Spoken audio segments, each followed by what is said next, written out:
Pjesa e 4 nga libri Çrregullimi i vëmendjes dhe hiperaktiviteti, udhëzues për profesionist dhe prindër.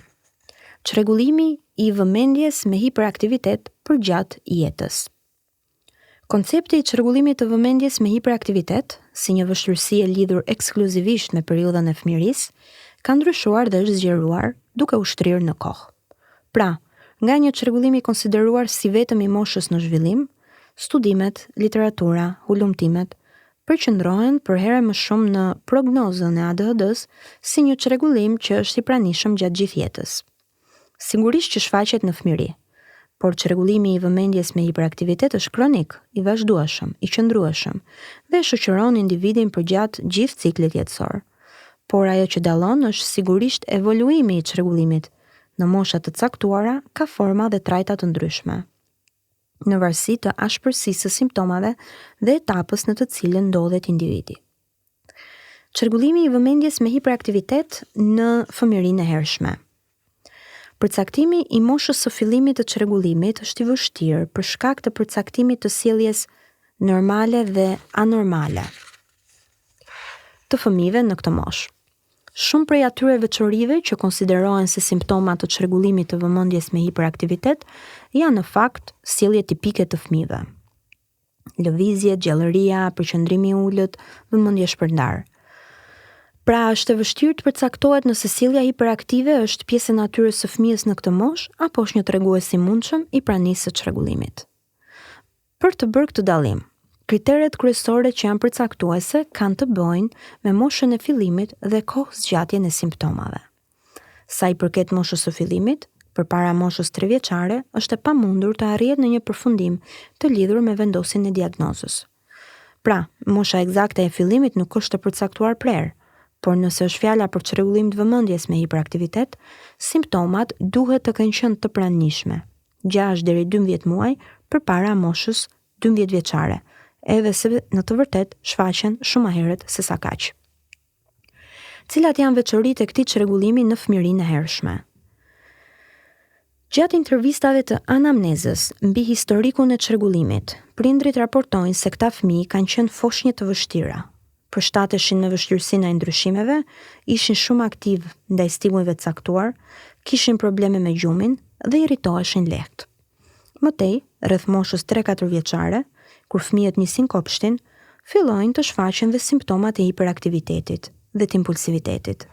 Konkretisht, veçoritë e ADHD në fëmijërinë e hershme janë si më poshtë. Karakteristika kognitive, njohse. Sado që aftësitë intelektuale dhe zhvillimi kognitiv nuk mund të diferencohet që në këtë etapë, është vënë re se fëmijët me ADHD shfaqin vështirësi në kujtesën e punës, në përqendrim, më pak fleksibilitet ndaj ndryshimeve, më të shpërqendruar në një lojë apo aktivitet të caktuar.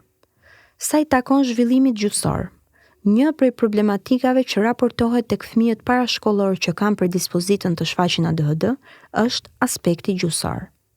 Në një mas prej 35% fëmijët me ADHD vuajnë nga vonesat në fillimet e të folurit apo shprehive të tjera të komunikimit, ndërkohë që nga 10% deri në 50% të tyre kanë gjithashtu një prej çrregullimeve të folurit. Fakti që të folurit e fëmijëve me ADHD është më i çorganizuar, shpeshherë më kaotik dhe impulsiv, krijon predispozitën që ata të kenë vështirësi të komunikojnë me bashkëmoshatarët e tyre në mënyrë harmonike e të gëzojnë marrëdhënie të mira sociale me ta. Zhvillimi motor është një prej treguesve të hershëm kryesor për të parashikuar një prani të mundshme të ADHD-s më vonë. Është fjala për llojin e lëvizjeve, koordinimin, qëndrueshmërinë, mos funksionimi i saktë të cilave nuk lidhet me ndonjë çrregullim tjetër motor, fizik, paaftësi apo disfunksion. Veçori të çrregullimit të vëmendjes me hiperaktivitet në moshën shkollore. Në moshën 6-7 vjeçare, nis një etapë e re për fëmijët, të cilët nisin shkollën. Është pikërisht kjo moshë e cila përkon me diagnostikimin e plotë të ADHD-s në pjesën më të madhe të rasteve. Fakti që fëmijësi duhet kontrolloj sjelljen dhe të zbatoj një sër rregullash dhe kërkesash që mjedisi ri shkollor kërkon, e vendos atë përpara përgjegjësish të reja. Përgjegjësi të cilat nxjerrin në pa vështirësitë që lidhen me menaxhimin e sjelljes së vet nga ana e fëmijës. Disa nga vështirësitë e fëmijëve me ADHD në moshën shkollore kanë të bëjnë me vështirësinë marrëdhëniet familjare. Rritja, edukimi, menaxhimi i një fëmie me ADHD kërkon sigurisht durim, angazhim dhe sforco më të madhe se zakonisht. Disa nga pasojat mund të kenë të bëjnë me marrëdhënie të tensionuara prind-fëmijë, konflikte të vazhdueshme, mungesë bashkëpunimi dhe mirëkuptimi, marrëdhënie të vështira mes fëmijës me ADHD dhe motrave, vëllezërve, apo dhe mes çiftit prindëror me njëri tjetrin. Këto familje raportojnë për nivele më të larta stresi, frustrimi, shqetësimi dhe pakënaqësie në jetën e tyre të përditshme. Vetë kontrolli. Fëmijët me ADHD në moshën shkollore vazhdojnë të jenë shumë impulsiv, prekin çdo gjë, vrapojnë, hidhen, ngacmojnë fëmijët e tjerë, nuk rrin ulur kur duhet hanë apo të bëjnë detyrë, kalojnë rrugën pa parë, nxitojnë për të vepruar dhe në situata apo mjedise që nuk i njohin. Kjo sjellje në aktivitet të pareshtur i atribuohet deficiteve për të menaxhuar dhe të kontrolluar impulset sjellore. Pra, fëmijët me ADHD në këtë moshë vazhdojnë të mos jenë në gjendje të frenojnë sjelljet e nxituara dhe impulsive, të mos kenë kontroll të plot mbi veprimet e tyre, të mos jenë në gjendje të presin për të realizuar objektiva afatgjatë dhe vazhdojnë të jenë të prirur drejt kënaqësisë së çastit, sipas parimit e dua tani dhe shpejt. Zhvillimi gjysor. Vështirësitë në shprehit dhe aftësitë e komunikimit që kanë këta fëmijë vazhdojnë të ndikojnë negativisht dhe në marrëdhëniet e tyre me bashkëmoshatarët dhe në shkollë. Performanca shkollore. Për fëmijën me ADHD që ka pasur vështirësi deri në moshën parashkollore, shkolla dhe detyrimet që paraqet përbëjnë një sfidë të re për të. Simptomat e hiperaktivitetit shkaktojnë probleme me sjelljen në mënyrë direkte dhe pastaj me performancën akademike. Ndërkohë që janë simptomat e lidhura me mungesën e vëmendjes dhe përqendrimit që shkaktojnë vështirësitë në të nxënën të këtyre fëmijëve, apo praninë e mundshme të disleksisë, diskalkulisë, disgrafisë e meradh. Pra, vështirësitë në procesin e të nxënit të këtyre fëmijëve do të shfaqen si në të lexuar, në të shkruar, në shprehit matematikore, në kujtesën e punës procedurale dhe atë semantike. Zhvillimi socio-emocional. Në çastin që fëmia me ADHD është pjesë e një mjedisi social dhe bën pjesë në një grup, pra në klasë, ai fillon të perceptohet si i ndryshëm nga pjesa tjetër e nxënësve. Nga ana tjetër, fëmijët me ADHD janë fëmijë të cilët kanë dëgjuar gjatë gjithë kohës ankesa nga prindrit e tyre dhe kritika mbi sjelljet që ata kanë. Kështu, problemet që ata kanë në vetëvlerësim, motivim e në koncepti negativ për veten janë të shumta. Tipikisht shfaqen shumë agresiv dhe kërkojnë vëmendjen e bashkëmoshatarëve në mënyrë të dhunshme dhe të papërshtatshme, duke u kthyer në bezdi për të tjerët. Vështirësitë që ata kanë në përshtatje, refuzimi nga pjesa më e madhe e grupit, nevoja për të ndjerë të pranuar dhe të dobishëm, ndikojnë që këta fëmijë të hyjnë në adoleshencë me një imazh të dëmtuar të vetes, me shumë pak marrëdhënie të mira sociale, me pasiguri, kriticizëm dhe me pak apo as pak besim tek aftësitë e veta. Veçori të çrregullimit të vëmendjes me hiperaktivitet në adoleshencë. Njësër simptomash të ADHD për gjatë adoleshencës ndryshojnë intensitet apo frekuencë në mënyrën se si shfaqen. Përkatësisht, hiperaktiviteti zbehet dhe brendësohet në një formë të tillë ku dominojnë simptomat e impulsivitetit, ndërkohë që sjelljet e lidhura me mungesën e vëmendjes vazhdojnë të jenë të pranishme. Megjithatë, ADHD për gjatë adoleshencës është e ndryshme nga një rast tek tjetri. Ashpërsia e simptomave dhe problematikave emocionale në këtë fazë të vështirë të zhvillimit dallon nga njëri adoleshent tek tjetri si rrjedhojë e disa faktorëve. Evidentimi dhe ndërhyrja e hershme, nëse ka pasur, bashkëshoqërimi me ndonjë çrregullim tjetër, familja si faktor mbështetjeje, intensiteti i çrregullimit, familje e madhe në numër, konflikte në familje, niveli social-ekonomik, prania e mundshme ndonjë psikopatologjie të njërit prej prindërve. Disa nga vështirësitë e adoleshentëve me ADHD janë si më poshtë. Karakteristikat kognitive vazhdojnë të jenë në nivelet e problematikave që kanë shfaqur që në moshën e fëmijërisë.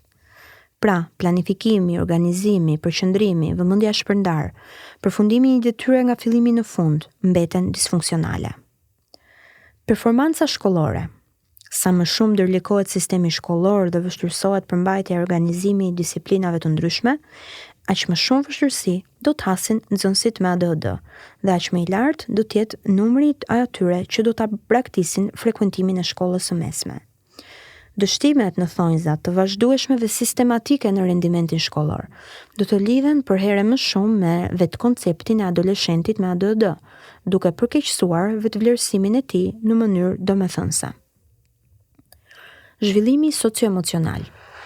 Në vijim të pikave të mësipërme, mund të konkludohet se vetimazhi i adoleshentit me ADHD është shumë i dëmtuar si rrjedhë jo vetëm e mungesës së efikasitetit në detyra që për moshatarët janë shumë të thjeshta, por kryesisht prej vështirësive për të konformuar me normat, rregullat dhe për të treguar qetësinë dhe maturinë që i mungon, mungesë e cila shkaktohet nga natyra e vazhdueshme e sjelljeve hiperaktive.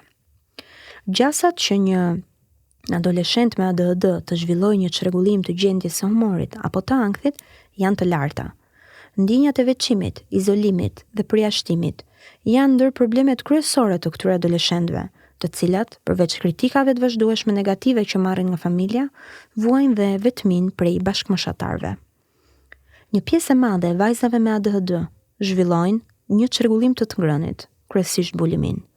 Nga ana tjetër, sjelljet impulsive tek adoleshentët me ADHD i ekspozojnë ata më shumë drejt sjelljeve të rrezikshme, marrëdhënieve seksuale më të hershme se bashkëmoshatarët, mospërdorimi i masave mbrojtëse gjatë kontaktit seksual, shtatzanit pa dëshiruara, abuzim me substancat, varësi prej tyre, praktikimi i aktiviteteve të rrezikshme, ngarje e makinave pa leje, drejtimi me shpejtësi të lartë e të tjerë.